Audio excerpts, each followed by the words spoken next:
चलो जी, good evening. नया chapter start कर रहे हैं, लेजर। जर्नल चैप्टर हमारा खत्म हो गया, टेस्ट हो चुके हैं, बाकी मार्क्स आपके बताएंगे क्या कहते हैं। अगला चैप्टर हम शुरू कर रहे हैं, लेजर। लेजर चैप्टर जो है वो जर्नल चैप्टर, जहाँ पे जर्नल चैप्टर खत्म होएगा वहीं से लेजर चैप्टर की शुरुआत होगी। ठीक है जी। जिसको जर्नल का चैप्टर नहीं आता उसको लेजर चैप्टर के बेसिक्स तो समझ आएंगे नहीं, लेकिन लेजर चैप्टर अगर मैं इंडिविजुअली बात करूं, जो लेजर चैप्टर का फॉर्मेट होगा, कैसी प्रेजेंटेशन है, वो सारा कुछ समझ में आ जाएगा। लेकिन है क्या यहाँ पे पॉइंट, जहाँ पे जर्नल चैप्टर खत्म होगा वहीं से लेजर चैप्टर शुरुआत हो रहा होता है।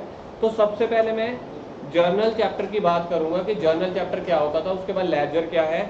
ये सारी चीजें हमारी अकाउंटिंग साइकिल में आती थी। याद करो जब मैंने आपको स्टार्टिंग में करवाया था, स्टार्टिंग में जब हमने जर्नल चैप्टर से डिस्कशन की थी तब हमारी क्या बात हुई थी। सबसे पहले मेरे को इसके लिए अकाउंटिंग साइकिल देखना पड़ेगा। अकाउंटिंग साइकिल, अकाउंटिंग स्टेप्स या अकाउंटिंग प्रोसेस, तीन नाम होते हैं। मैंने दो लिखे हुए हैं, तीन नाम मैंने बोले हैं, दो लिखे हुए हैं। बताओ अब कौन सा नेम सामने नहीं लिखा हुआ। Accounting steps. तो कभी भी जब हमें अकाउंटिंग देखनी है ना, अकाउंटिंग का सिंपल मतलब होता है किसी दुकानदारी का प्रॉफिट लॉस कैलकुलेट करना, या उसकी मतलब उसके पास कितने की प्रॉपर्टी है, एसेट लायबिलिटी है, वो कैलकुलेट करना। मोक्ष छोड़ दे मेरे भाई, मेरे को डिस्टर्बेंस हो रही होती है। तो अब सामने स्क्रीन पे देखो या मेरी तरफ देखो, ताकि मैं टॉपिक को थोड़ा अच्छे से आपको क्लैरिफाई कर पाऊँ। अगले 10 मिनट थोड़ा सा ध्यान ज़्यादा करके रखो। 10 मिनट का टॉपिक है, उससे ज़्यादा नहीं, उसके बाद तो प्रेजेंटेशन है। अब मेरे को अकाउंटिंग साइकिल जब देखना है ना, अकाउंटिंग साइकिल सबसे पहले मेरे को अकाउंटिंग का मतलब पता होना चाहिए। अकाउंटिंग का मतलब होता है हिसाब किताब, कि अगर हमने कोई दुकान शुरू करी है, उस दुकान में प्रॉफिट हो रहा है कि लॉस हो रहा है, या फिर उस दुकान की कितनी प्रॉपर्टी, कितनी एसेट्स लाइबिलिटीज हैं, ये पता करने को बोलते हैं अकाउंटिंग। अल्टीमेट मोटिव होता है बिजनेस का प्रॉफिट या लॉस पता करना, कि मेरी दुकान प्रॉफिट में है या लॉस में है। अभी अगर आपके पेरेंट्स नया बिजनेस शुरू करें ना, आप कैलकुलेट भी नहीं कर पाओगे दुकान में प्रॉफिट है कि लॉस है। सोच के देखो, एक दुकान में कितनी बार माल आ रहा है, कितनी बार जा रहा है, हमें पता ही नहीं चल पाता प्रॉफिट हो रहा है कि लॉस हो रहा है, क्योंकि कुछ स्टॉक बच भी जाता है। ठीक है जी। तो सबसे पहले जो अकाउंटिंग वालों ने बताया थोड़ा आसान शब्दों में, ये 5th स्टेप में उन्होंने बताया। 5th स्टेप में प्रॉफिट या लॉस कैलकुलेट होता है। कौन से स्टेप में? अब 5th स्टेप तक पहुंचने के लिए मेरे को 1 to 4 स्टेप्स आने चाहिए। अकाउंटिंग ने क्या बोला, सबसे पहले अकाउंटिंग साइकिल ने बोला पहले तो आप अपनी ट्रांजैक्शंस को आइडेंटिफाई करो। ट्रांजैक्शन आइडेंटिफाई करने का मतलब होता है कोई ट्रांजैक्शन सेल से रिलेटेड है, मतलब कि एक्सपेंस इनकम से रिलेटेड है, या एक्सपेंसेस से रिलेटेड है, या क्या कहते हैं एसेट से रिलेटेड है, लाइबिलिटी से। पहले तो मेरे को ये देखना पड़ेगा ना कि खर्चों से रिलेटेड है कि इनकम से रिलेटेड है। सर ट्रांजैक्शन को आइडेंटिफाई करना क्यों जरूरी होता है? क्योंकि बेटा हर चीज के लिए अपने अपने रूल्स हैं। एक्सपेंसेस के लिए नॉमिनल रूल है, इनकम के लिए नॉमिनल रूल है, ठीक है। पर्सन्स के लिए कौन सा रूल है? Personal rule. एसेट्स के लिए कौन सा रूल है? Real rule. जब तक मैं ट्रांजैक्शंस आइडेंटिफाई नहीं करूंगा, मैं जर्नल एंट्री नहीं कर पाऊंगा, उसको लिख ही नहीं पाऊंगा। तो सबसे पहला स्टेप होता है अपनी ट्रांजैक्शन को आइडेंटिफाई करना सीखो, ताकि उसको हम लिख सकें। फिर मेरे को ट्रांजैक्शन आइडेंटिफाई होगी, मतलब कहीं से पैसा आ रहा है, कोई जा रहा है, तो मैं सारी ट्रांजैक्शन को लिखता चला जाता हूँ, क्योंकि बिजनेस में ट्रांजैक्शन को याद नहीं किया जा सकता। एक साल में कितनी ट्रांजैक्शन हुई मुझे याद थोड़ी रहेगा। आप एक बैंक के हिसाब से सोचो, एक बैंक में कोई भी एक बैंक ले लो, राजपुरे का SBI ले लो, उसमें एक दिन में कितने लोग आते होंगे? 1000 लोग आता होगा। अगर 1000 लोग नहीं भी आता ना, कम से कम 200-300 लोग तो आप कभी भी देख लेना 30-40 तो वैसे ही खड़े होते हैं। एक दिन में 200-300-400 लोग आते हैं। कोई पैसा जमा कराता है, कोई निकलवाता है, कोई चेक देता है, कोई चेक लेता है। क्या बैंक वाले सारे बंदे की एक दिन की ट्रांजैक्शन को याद कर सकते हैं? एक दिन की ट्रांजैक्शन को याद नहीं कर सकते। क्या एक महीने की ट्रांजैक्शन याद कर लेंगे? सर एक दिन की नहीं याद रखी जा रही, एक महीने की कैसे? क्या एक साल की ट्रांजैक्शन याद रख लेंगे? तो किसी भी बिजनेस के लिए ना, जो बिजनेस अच्छा ग्रो कर रहा हो, सेकंड नंबर पे अनेजा स्वीट्स। अनेजा स्वीट्स पे एक दिन में कितने कस्टमर आते होंगे? 200, 300, 400 आते होंगे। क्या उसको याद रहेगा मैंने कितने कस्टमर को कितने का माल बेचा है? बिहारी लाल स्वीट्स भाई वो किलो लड्डू लेके गया, वो समोसे लेके गया, वो फ्रूटी लेके गया। क्या मुझे ट्रांजैक्शंस याद हो सकती हैं? अगर कोई चला चलाया बिजनेस हो तो उसको लिखने का क्या पर्पस होता है कि ट्रांजैक्शन याद ना करो, एक जगह लिखते चले जाओ। जैसे ट्रांजैक्शन हो रही है, मैंने माल बेचा, मैंने सैलरी दी, मैंने सामान मंगवाया, मैंने किराया दिया, कैरेज ट्रांसपोर्टेशन का, मैंने एसी खरीदा, मैंने बिजली का बिल भरा, जो भी फलानी ट्रांजैक्शन है उसको लिखते चले जाओ। इतनी मोटी बुक बन जाती है पूरे साल की। इस बुक को बोला जाता है जर्नल। जो आपका पिछला चैप्टर खत्म हुआ था, पिछले चैप्टर जब हम खत्म हुआ था, याद है कभी हम डेप्रिसिएशन की ट्रांजैक्शन कर रहे थे, कभी गुड्स परचेज की, कभी सेल की। क्या हमने बाइफरकेशन की थी कि परचेज की मत लिखो, सेल की मत लिखो? जितने भी ट्रांजैक्शन आ रही थी हम लिखते चले जाते थे। याद है आपको? कल भी हमने क्वेश्चन किया था जब परसों, तो जितने भी ट्रांजैक्शन आ रही थी लिखते चले गए। उसको बोला जाता है बेटा जर्नल।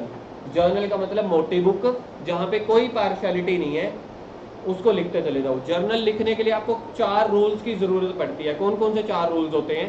पहला पर्सनल, दूसरा रियल, तीसरा, चौथा एडिशनल। एडिशनल या मॉडर्न। तो उस रूल्स के मतलब फॉर्मूले के हिसाब से लिखना पड़ता है, इसलिए पहले ट्रांजैक्शन को आइडेंटिफाई करना है। हर ट्रांजैक्शन के अपने रूल्स हैं। अब अपने रूल्स मेरे को याद होंगे तभी तो मैं जर्नल बना पाऊंगा। अगर मेरे को ट्रांजैक्शन याद नहीं है, रूल याद नहीं है, मैं जर्नल बना नहीं पाऊंगा। जर्नल का मतलब क्या होता है? बिजनेस में जो भी लेन देन खपत हो रही है, जो भी ट्रांजैक्शन हो रही है, उसको लिखना, इसी को बोला जाता है जर्नल। अब मेरी दुकान का मालिक आया, देखो जो भी है अकाउंटिंग कर रहा होता है ना, पुराने शब्दों में ये मुंशी जी कर रहे होते हैं। मुंशी जी मतलब मुनीम, आज की भाषा में अकाउंटेंट। आज की भाषा में क्या हो गया? अकाउंटेंट। तो अकाउंटेंट ट्रांजैक्शंस को लिखता है। अकाउंटेंट का काम है ये वाला सारा काम करना। बिजनेसमैन कह रहा है कि मेरे को खाली और खाली मिस्टर राम का अकाउंट बताओ कि राम के अकाउंट से हमने पैसे लेने हैं कि देने हैं। राम वो बंदा है मेरे बिजनेस का जिसको मैं कई बार माल बेचता हूँ, कई बार उससे खरीद भी लेता हूँ, कई बार मैं पेमेंट दे रहा हूँ, कई बार वो दे रहा है, कई बार उसकी गुड्स रिटर्न आ जाती हैं, कई बार डिफेक्ट निकल गई तो मैंने भेज दी।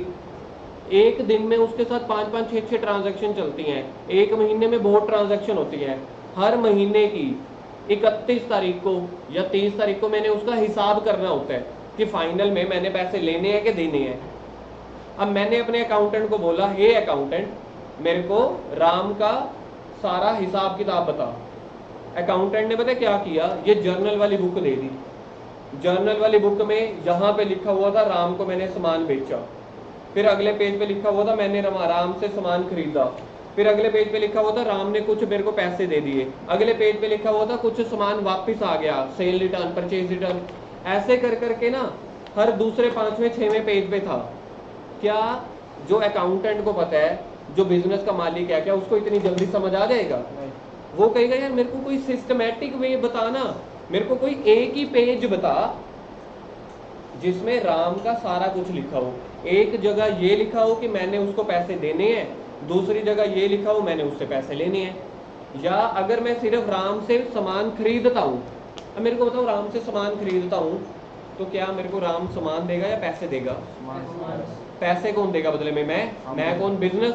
तो मैंने अगर राम से सिर्फ सामान खरीदना है तो मैं एक जगह पे लिख लूंगा मैंने कितने का सामान खरीदा, दूसरी जगह मैं लिख लूंगा मैंने कितना कितना पैसा दे दिया। अगर आपको दुकानदारी का थोड़ा सा भी पता है ना, अब आपको मैं थोड़ा सा मैच्योर करने वाला हूँ लाइफ में। 10वीं के दिन गए, किताबों के दिन गए, अगर थोड़ा सा भी बुक्स से अलावा मार्केट का कुछ हटके समझना चाहते हो ना तो ध्यान से सुनना। जब भी बिजनेसमैन में सामान बेचना होता है रिटेलर ने, वो अपने होलसेलर या कंपनी से खरीदता है ना ताकि कस्टमर को बेच सके। मैं किसी कंपनी से, जैसे राम है, मैं राम से सामान खरीद रहा हूँ, 10,000 का आज माल आया, मेरा डेली बेसिस पे राम से माल आता रहता है, कभी 10,000 का आ गया, कभी 6,000 का हो गया। क्या मैं दुकानदारी में जितने का माल आता है उतना पैसा उसको दे देता हूँ? ऐसा कभी भी नहीं होता मार्केट में। मैंने जब 10,000 का सामान लिया ना, मैं उसको कहता हूँ चल आज 7,000 ले जा, अभी पड़े हैं गले में, बाकी लिख लियो। अगले दिन मैंने फोन किया 15,000 का और माल दे दे, 3,000 मैंने उसको पिछले देने हैं, 15,000 नए देने हैं। टोटल कितना हो गया? 3 और 15 मेरे को तो लगता है 18 होता है, 18,000 ना। तो राम फिर पैसे लेने भी आ गया। आपको पता है दुकानदारी वाले वो शाम को गाड़ी करने आ जाते हैं, कैश कलेक्शन। हाँ भाई पैसा लाओ। मैं कहा कितना हिसाब है? कहता 3,000 कल का था, क्या कहता मेरे को वो, कहता जी 3,000 कल का था, 15,000 आपने नया माल खरीदा, टोटल कितने का हिसाब बन रहा है 18,000 का। मैंने कहा यार एक काम कर, मैंने गले में देखा, एक काम कर यार अभी 10,000 पे ले जा। कहता बाकी, कहता बाकी माल आता रहता है ले लियो, बाकी कितने का पेंडिंग रह गया। दुकानदारी में ना ऐसे चलता है, जिसके पेरेंट्स दुकानदार है ना उनसे पूछ के देखना, जितने का आप लोग माल खरीदते हो ना, सामने वाले सप्लायर को उतना पैसा नहीं दे देते। पहले तो आप उसको इतना गिड़वाते हो, इतने उससे रिक्वेस्टें करवाते हो, सामान आपने लिया, पैसे उसके हैं, जिसने पैसे लेने होते हैं ना हाथ वही जोड़ता है, याद रखना। एक तो आप उसको हाथ जुड़वा रहे हो, फिर आप उसको कह रहे हो 13 की जगह 10,000 ले जा, 18 की जगह 10,000 ले जा, 5,000 ले जा। तो दुकानदारी में हिसाब किताब ऐसे चलते हैं। हर महीने की या हर हफ्ते मेरे को किसी राम का, जैसे मेरे लिए राम कौन है, मेरा क्रेडिटर, जिससे मैं सामान खरीद रहा हूँ, मेरे को उसका हिसाब करना है। अब अगर मेरे को अकाउंटेंट जो है ये वाली बुक दे दे, क्या मैं उसका हिसाब कर पाऊंगा? क्योंकि उसमें ट्रांजैक्शन कभी इस पेज पे है, कभी उस पेज पे, कभी इस पेज पे। तो मैंने अपने अकाउंटेंट को बोला एक काम कर, एक अलग कागज बना के दे जहां पे थोड़ा सिस्टमैटिक लिख ले कि हम उससे सामान कितने का खरीद रहे हैं। तो यहाँ पे लिख दियो परचेज, और जितने मैं उसको पैसे दे रहा हूँ ना पेमेंट, वो अलग जगह पे लिख दियो। लास्ट में जितना बैलेंस बच जाएगा वो यहाँ पे लिख दियो। मतलब कोई भी एक सिस्टमैटिक वे जहाँ पे सिर्फ और सिर्फ फिर राम का अकाउंट लिखा हो, उसमें कोई सैलरी, रेंट, किसी और दुकानदार का, किसी और कस्टमर का कुछ ना लिखा हो। उस अलग पेज को, ईशान इधर, उस अलग पेज को क्या बोला जाता है? लेजर। दुकानदारी में हर किसी अकाउंट का अलग से खाता बनता है। सबसे पहले तो मेरे को ट्रांजैक्शन कहाँ पे लिखनी पड़ेगी? जर्नल में। जर्नल में तो तब लिखते हैं जैसे ही ट्रांजैक्शन हो ना, कोई भी ट्रांजैक्शन हो, राम की, श्याम की, याम की, सबकी लिख देना, ठीक है जी। लेकिन अगर मेरे को लास्ट में किसी एक का खाता चाहिए तो मैं क्या करता हूँ, एक अलग नई बुक बनाऊंगा, यहाँ पे बनाऊंगा राम का खाता। फिर मैं ये देखना चाहता हूँ कि मैंने टोटल एक महीने में कितने का सामान सेल किया है, तो एक अलग से मैं पेज बनाऊंगा, उसमें सिर्फ सेल का लिखूंगा। जैसे आप लोगों की सब्जेक्ट है, आप लोगों ने कॉमर्स ले ली, अकाउंट्स की ट्यूशन में अकाउंट्स ही पढ़ोगे ना, इको की ट्यूशन में इको पढ़ोगे। तो आपका अगर मैं डिफरेंट बोलूँ, डिफरेंट, अकाउंट्स अलग है, इको अलग है, बिजनेस अलग है, इंग्लिश अलग है। अगर मैं इकट्ठा बोलूँ तो आप कहोगे कॉमर्स है। तो कॉमर्स फील्ड है यानी कि जर्नल, जहाँ पे सब कुछ मिक्स है। अकाउंट्स की फील्ड मतलब कि लेजर, जहाँ पे सिर्फ और सिर्फ हम अकाउंट्स की बात करते हैं। जब यार एक सोच के देखो, किराने की दुकान है, किराने की दुकान में हर किसी बंदे का खाता चल रहा होता है ज्यादातर, भाई ये सामान दे दो, ये सामान दे दो, कुछ पैसे आप दे देते हैं। किराने वाला जो नाम लिखेगा वो यही लिखेगा ना, राम को। किराने वाला क्या करता है, अपनी एक डायरी लगाएगा, डायरी खोलेगा, राम के खाते में जितने का सामान बेचा लिख देगा, शाम के खाते में जितने का होगा लिख देगा। जब कल को पैसे लेने हो, राम वाले पैसे के मैं शाम से ले सकता हूँ? नहीं सर, जो डायरी में जो उधारी लिखी है उसी का खाता होना चाहिए ना। हर दुकानदार में, हर बिजनेस में, हर चीज का अलग अलग खाता होता है, अलग अलग अकाउंट होता है। उसी अलग अकाउंट को बोलते हैं बेटा लेजर। क्या आपको समझ आया लेजर क्या होता है? हर बंदे के अकाउंट को बोला जाता है लेजर। तो लेजर बड़े सारे तरह के हो सकते हैं, जितने भी टर्म यूज करते हैं। जैसे मेरे दुकान में बड़े सारे कस्टमर हैं तो उनका नाम अलग अलग लिखने को बोलेंगे लेजर।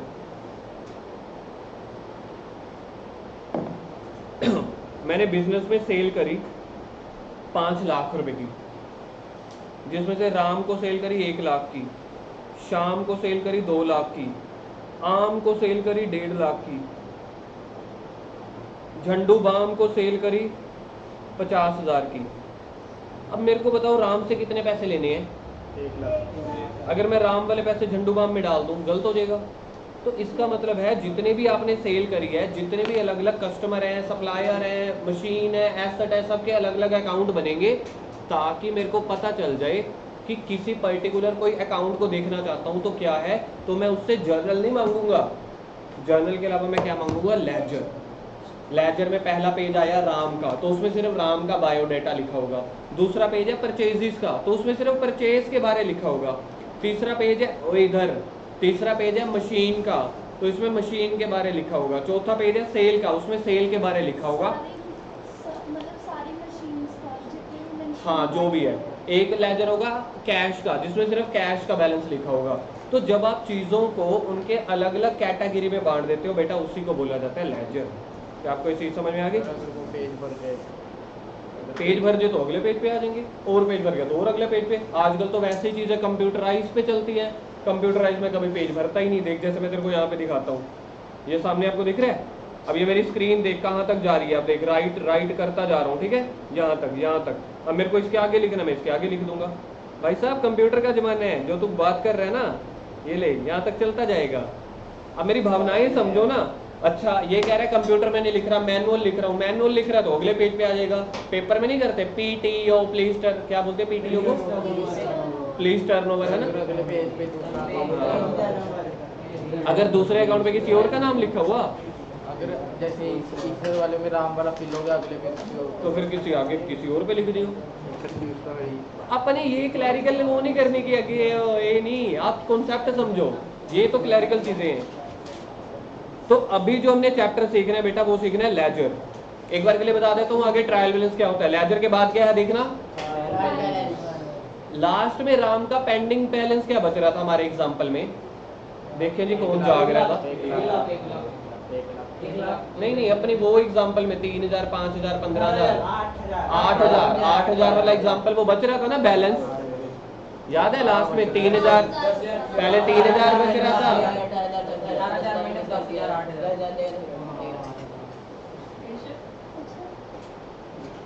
ये है 3000 बच गया था, फिर 15000 का सामान खरीद लिया था, तो टोटल हो गया था 18000। 18000 में से मैंने पे कितना कर दिया था, बाकी बैलेंस कितना बच गया था। जब मैं लेजर बना रहा हूँ, आपको लेजर पता है क्या है? जो ये मैं 3000 एक हिसाब क्या लिख रहा हूँ, 3000, 15000, 8000, ये सारे स्टेटमेंट को बोला जाता है बेटा लेजर। जब मैं एक पेज पे एक ही बंदे का हिसाब किताब लिख रहा हूँ, उसको क्या बोला जाता है? लास्ट में बैलेंस कितना रह गया कार्तिक, जाग जा? 8000। इस 8000 को अब मेरा मालिक पता क्या कह रहा है, बिजनेस का मालिक कह रहा है मेरे को पूरा पेज भी मत दिखा यार, कि मैंने कब कितना सामान खरीदा बेचा, मेरे को ये बता एट द एंड हमने उसको कितने पैसे देने हैं। 8000। तो मैं क्या करूंगा, एक साफ सा पेज लूंगा, अलग से एक साफ पेज लिया, बस यहाँ पे मैंने इसका नाम लिखा राम, राम के सामने लिख दिया 8000, बस एक लाइन में। उसको बोला जाता है ट्रायल बैलेंस, कि फाइनल बैलेंस कितना बच गया। लेजर का मतलब समझ आ गया? एक बार फिर से, जर्नल का मतलब मोटी बुक, जहां पे आप सारी ट्रांजैक्शन को आंखें बंद करके लिखते चले जाते हो। सर आंखें बंद करेंगे तो लिखेंगे कैसे? ओ समझ लो यार, भावनाएं समझा करो आप, ठीक है जी। तो यहाँ पे हम सारी ट्रांजैक्शन को लिखते चले जा रहे हैं, चाहे वो राम की हो, चाहे झंडू बाम की हो, चाहे आम की हो, शाम की हो, डेटर की हो, मशीन की हो, कैश की हो। तभी तो ये वाली बुक क्या बन जाती है, बड़ी मोटी बुक। परसों टेस्ट हुआ था, याद है? कभी ट्रांजैक्शन परचेज को लेके आ रही थी, कभी सेल को लेके आ रही थी, कभी कौन सी, आप लिखते जा रहे थे। फिर हम बनाते हैं लेजर। लेजर में मैं क्या करता हूँ, थोड़ी सी बाइफरकेशन कर लेता हूँ, जहाँ पे मैं लिखता हूँ राम का अलग से पेज बना लूंगा, शाम का अलग से, झंडूबाम का अलग से, कैश का अलग से। लेकिन अगर मेरे को सारे बैलेंसेस अलग अलग नहीं लिखने, आखिरी फाइनल बैलेंस लिखना है, फाइनल बैलेंस कि नेट मेरे को कितने पैसा देना, 8000, तो यहाँ पे लिखूंगा राम, राम के सामने लिख दूंगा 8000। इसको बोलते हैं ट्रायल बैलेंस। ट्रायल बैलेंस मेरा अगला चैप्टर है, तो उसके बारे में मैं अभी ज्यादा डिटेल में नहीं आ रहा। मेरे को अभी डिटेलिंग किसकी समझानी थी, लेजर की, उसका मैंने आपको डिटेल में बेस करा दिया है। ऊपर से बताता तो 5 मिनट में खत्म हो जाता, मैंने 15 मिनट लगा दिए पूरा डिटेल। ये मेरा लेजर चैप्टर यही शुरू हुआ है। लेजर चैप्टर का मतलब जब मेरे को हर बंदे का अलग अलग खाता बनाना है, उसका ये फॉर्मेट होता है। तो सबसे पहले मेरे को जर्नल एंट्री करनी पड़ेगी, जर्नल एंट्री के बाद मेरे को फॉर्मेट बनाना पड़ता है। फॉर्मेट देखो कैसे बनता है, मैं यहाँ पे आपको बना के दिखाता हूँ। सबसे पहले आपने ऊपर लंबी लाइन लगा देनी है जी, ऐसे जो हम जर्नल में लगाते थे, ठीक है। फॉर्मेट सिखा रहा हूँ लेजर का, फॉर्मेट ऑफ लेजर। अब ध्यान से देख लेना लेजर के फॉर्मेट को बनाना कैसे है, क्योंकि अभी एक क्वेश्चन हम करेंगे जहां पे मेरे को पहले जर्नल करनी पड़ेगी, देन लेजर। सबसे पहले एक बाप के 2 बेटे, सोचो 25 साल के बाद क्या होगा, 25 साल के बाद बंटवारा होगा जी संपत्ति का। तो पहला बांट दिया हमने, एक बाप के अगर एक बाप का एक बेटा और एक बेटी होगी तो वो जर्नल में जाएगी, उनका बंटवारा नहीं होगा। तो जब भी आपने केस याद रखना है तो यही याद रखना है, एक बाप के दो बेटे। सर अगर 3 बेटे हुए तो ऐसे लाएंगे, बेटा आपको मानना ही नहीं है, यहाँ पे कंडीशन यही है, एक बाप के कितने बेटे, 2 बेटे। 25 साल के बाद क्या होगा, जायदाद का बंटवारा। तो जायदाद का बंटवारा, दोनों बेटे अच्छे हैं, बाप पिताजी भी अच्छे हैं, तो उन्होंने कहा आधी आधी बांट देंगे जी। ओके ठीक है जी। हाँ मेरे को पता था तुम्हारा नलायकों का ध्यान यही जाएगा, ये ज्यादा है, कम है, लाइट टेढ़ी है। ठीक है जी सर, ये क्या करते हैं नलायक। तो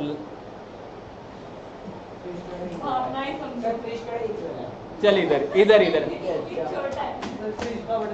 और चुप हो जाओ, बाहर निकाल दूंगा। 2 बंटवारे हो गए जी।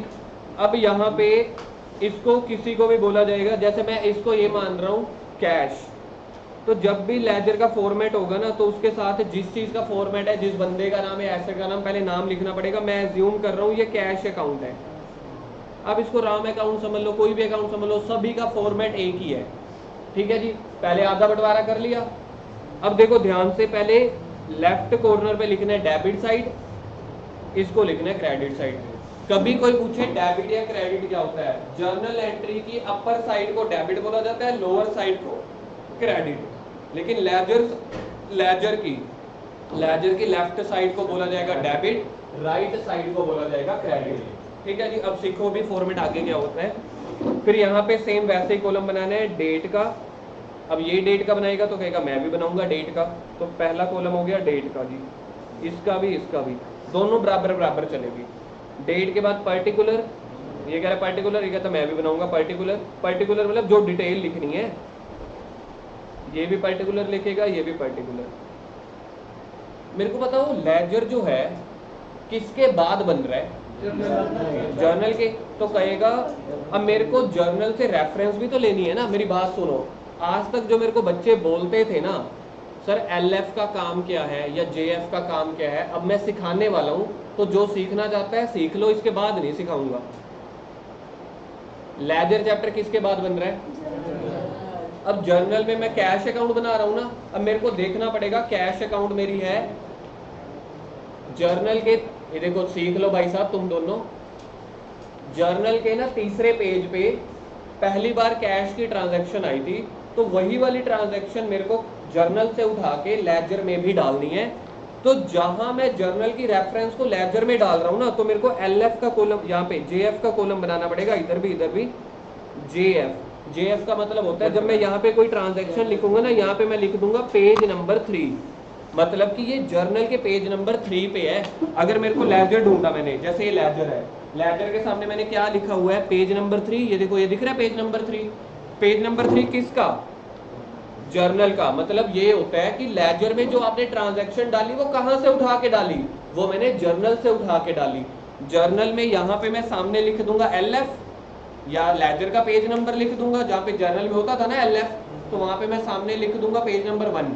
मतलब अगर आप इसको लेजर में ढूंढना चाहते हो तो पेज नंबर 1 में ढूंढ लेना, और लेजर का ये पेज नंबर 1 है, इसको अगर आप जर्नल में ढूंढना चाहते हो तो उसके पेज नंबर 3 पे है।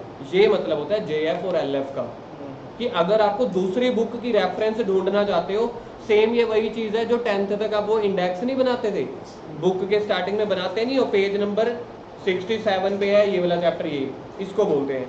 तो यहाँ पे भी जेएफ बन जाएगा और यहाँ पे भी जेएफ।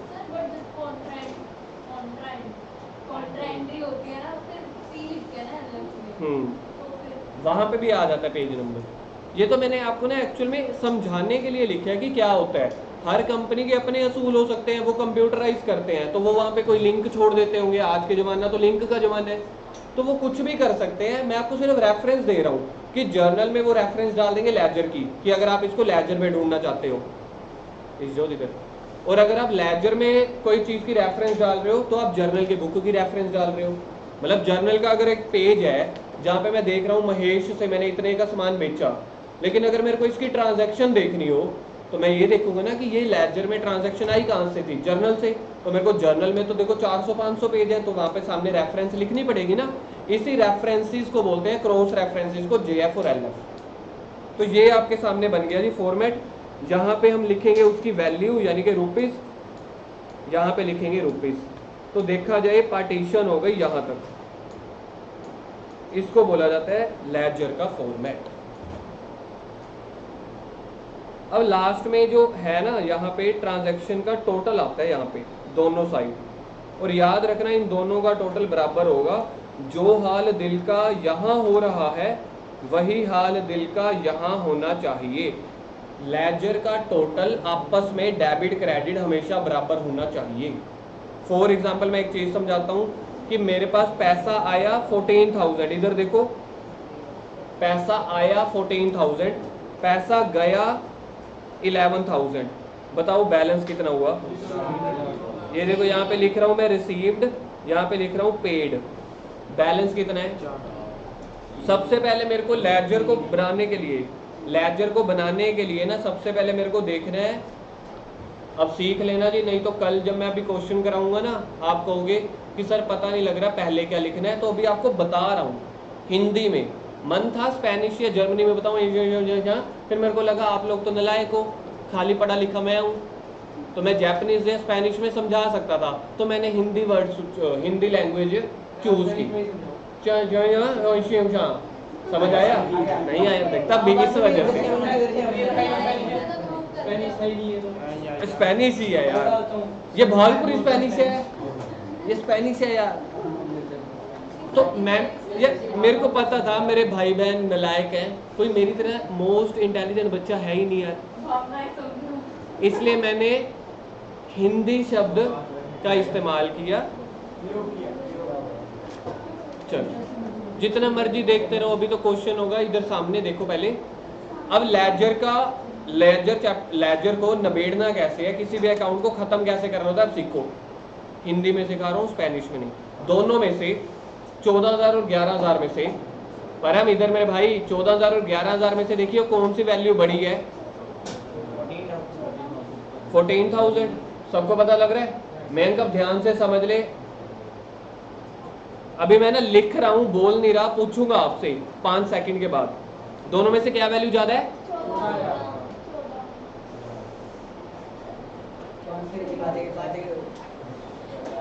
बताओ मैंने क्या किया? बड़ी वाली वैल्यू को लिख दी है। सबसे पहले मेरे को बताओ बड़े वाली वैल्यू किस साइड लिखी थी, डेबिट साइड या क्रेडिट साइड? क्योंकि दोनों में से बड़े वाली वैल्यू डेबिट साइड थी, तो पहले मेरे को यहाँ पे लिख देना है। और मैंने अभी आपको बताया था परम, इधर जो हाल दिल का यहाँ हो रहा है वही हाल दिल का इधर होना चाहिए। अब मेरे को अगर 14,000 पूरा करना है क्रेडिट साइड में, कितना और लिखना पड़ेगा? 3,000। देखो यहाँ पे लिखूं या इधर लिखूं, सर्कल में लिखूं या बॉक्स में, तभी जाके वो 14,000 पूरा होएगा। ये देखो, ये समझ में आ गया? ये समझ में आया 3,000 मैंने कहाँ लिखा है? तो याद रखना, पहले तो जो चीज जो वैल्यू बड़ी होगी दोनों साइड वो वाली वैल्यू लिख लेना, लेकिन आंसर कहाँ पे फिल करना है? जहां पे वैल्यू कम हो। अब सोच के देखो, जो मटका पहले भरा हुआ है उसमें और पानी डालता चला जाऊं, क्या वो पूरा होएगा, या जो मटका खाली है उसमें पानी डालू भरेगा?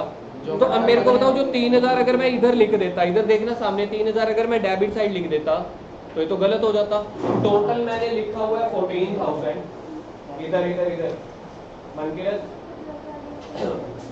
अलग अलग बोलूंगे आप। अब अगर मैंने इधर लिखा हुआ है 14,000 और अगर 3,000 को मैं यहाँ पे लिखता, 3,000 को यहाँ पे लिखता, तो ये मेरा टोटल गलत ना हो जाता? देखना 17 हो जाता, जबकि मैंने पहले इसको क्या प्रूफ किया है? 14,000। तो मेरे को 3,000 कहाँ पे लिखना है? खाली वाले में जहाँ पे आपको पूरा करना है, इसको बोलते हैं लेजर का बैलेंस। तो यहाँ से 3,000 हटा के इसको लिखते हैं बाय बैलेंस। अब एक और प्रेजेंटेशन बता रहा हूँ, जो भी हम 2 वाली साइड लिखेंगे, 2 वाली साइड पे मैंने पर्टिकुलर में क्या लिखा है? रिसीव्ड। तो 2 वाली साइड जो मेरी शुरू होती है ना, वो 2 से शुरू होती है। सॉरी, मैं क्या कह रहा हूँ, डेबिट वाली साइड जो शुरू होती है वो 2 से, जो क्रेडिट वाली साइड कुछ भी शुरू होना है बाय से। ये मतलब इस फॉर्मेट की प्रेजेंटेशन है, इधर 2 लिखना पड़ेगा, उधर बाय लिखना पड़ेगा। तो यहाँ पे मेरे पास बैलेंस कितना बचा? जितना मर्जी पैक कर लो, तो क्लास अभी लंबी चलेगी बेटा। हाँ मतलब जो मर्जी कर लो, अभी तो क्लास चलेगी। तो इधर टू लिखना है, इधर बाय लिखना है, ये समझ में आया। बाकी बैलेंस इतना बच गया। अब इस बैलेंस को ना, अभी लेजर खत्म नहीं हुआ, इस बैलेंस को आपने लाइंस आगे ड्रॉ करके इसको आगे लेके आना है। इसको बोलते हैं to balance carry down. Carry down का मतलब है जैसे ये ना लेजर जर्नली बन रहे होते हैं मंथ के एंड में, फिर इसको अगले महीने कैरी फॉरवर्ड करना होता है, तो इसको बोला जाता है to balance brought down. Brought down का मतलब है ऊपर से नीचे खींच रहे हो 3000 को।